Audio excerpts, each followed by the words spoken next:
నమ్మకానికి సంకల్పం తోడైతే ఎలాంటి సవాళ్లనైనా అధిగమించవచ్చని, మనిషి దృఢ సంకల్పం ఎంతలా పనిచేస్తుందనడానికి ఎన్టీఆర్ జీవితమే ఒక ఉదాహరణ అని సీఎం చంద్రబాబు అన్నారు. మంత్రి నారాయణ కుమార్తె శరణి రచించిన మైండ్ సెట్ షిఫ్ట్ పుస్తకాన్ని విజయవాడలోని ఎస్ఎస్ కన్వెన్షన్ లో ఆవిష్కరించారు. తొలి కాపీని మెగాస్టార్ చిరంజీవికి అందజేశారు. అనంతరం శరణి అడిగిన ప్రశ్నలకు చంద్రబాబు, చిరంజీవి సరదాగా సమాధానం చెప్పారు. నారాయణ కుమార్తెల ఎదుగుదలను చూసి ఆశ్చర్యపోయానని, వాళ్లను ఇప్పటిదాకా చిన్నపిల్లలుగానే చూశారని సీఎం అన్నారు. నారాయణ అంటే తనకు ప్రత్యేకమైన అభిమానం అన్నారు. చిరంజీవి ఒక సంకల్పం తీసుకుని అద్భుత నటుడయ్యారని, తన జీవితంలో పాజిటివ్ మైండ్ సెట్ అభివృద్ధి చేసుకుని లక్ష్యాన్ని ఛేదించే వరకు నిరంతరం కృషి చేశారని ప్రశంసించారు. తాను సీఎంగా ఉన్న సమయంలో చిరంజీవి కలిశారని, ఉమ్మడి రాష్ట్రంలో ప్రజల కోసం బ్లడ్ బ్యాంక్ పెడతానంటే స్థలం కేటాయించారని గుర్తు చేశారు. ఈ రోజు మనందరం కూడా గుర్తుపెట్టుకోవాల్సింది, భవిష్యత్తులో కూడా భారతదేశానికి చాలా అడ్వాంటేజెస్ ఉన్నాయి.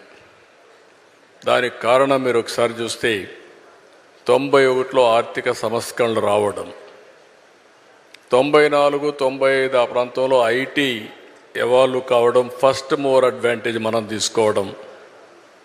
మూడోది, ఇలాంటి యువత ఇప్పుడు శరణి గారు ఎట్టయితే వచ్చారో ఇలాంటి వాళ్ళందరూ ముందుకొచ్చి చిన్న వయసులో అచంచలమైన ఆత్మవిశ్వాసంతో ముందుకు పోయే పరిస్థితికి వచ్చారు. ఇప్పుడు వీళ్లే దేశానికి పెద్ద ఆస్తి. ప్రపంచాన్ని శాసించే శక్తి భారతదేశంలో ఉండే యువతకు ఉంది, దాంట్లో ఏమాత్రం అనుమానం లేదు. నేను అందుకని ఇప్పుడు ఒక పుస్తకం కూడా, నేను ఒక ప్రోగ్రాం తీసుకున్నాను. ఒకప్పుడు పబ్లిక్ ప్రైవేట్ పార్ట్నర్షిప్, ఇప్పుడు నారాయణ గారు ఒక ఇన్స్టిట్యూట్ పెట్టినా, ఇంకొకరు ఇండస్ట్రీ పెట్టినా, ఇంకో పని చేసినా ఈ పబ్లిక్ ప్రైవేట్ పార్ట్నర్షిప్లో చేస్తున్నారు. ఇప్పుడు నేను తీసుకొచ్చిన కార్యక్రమం P4 తీసుకొచ్చాను, పబ్లిక్ ప్రైవేట్ పీపుల్స్ పార్ట్నర్షిప్. ఎవరైతే టాప్లో ఉండే 10%, బాటంలో ఉండే 20%కి అండగా నిలబడాలి. డబ్బులు ఇవ్వడం కాదు. చాలామంది చారిటీ చేస్తున్నారు. చిరంజీవి గారు చేస్తున్నారు, నేను చేస్తున్నా, నారాయణ గారు చేస్తున్నారు, చాలామంది చేస్తున్నారు. కానీ మనుషుల్ని క్యాపిటల్గా భావించి మనం కానీ హ్యాండ్ హోల్డింగ్ ఇవ్వగలిగితే అచంచలమైన విశ్వాసంతో ముందుకు వస్తారు.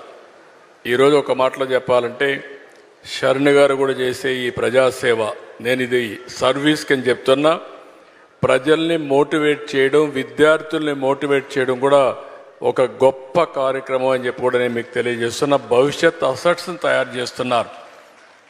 ఒక మైండ్ షిఫ్ట్, ఒక simple mind shift over a period of time బ్రహ్మాండమైన ఫలితాలు వస్తాయి.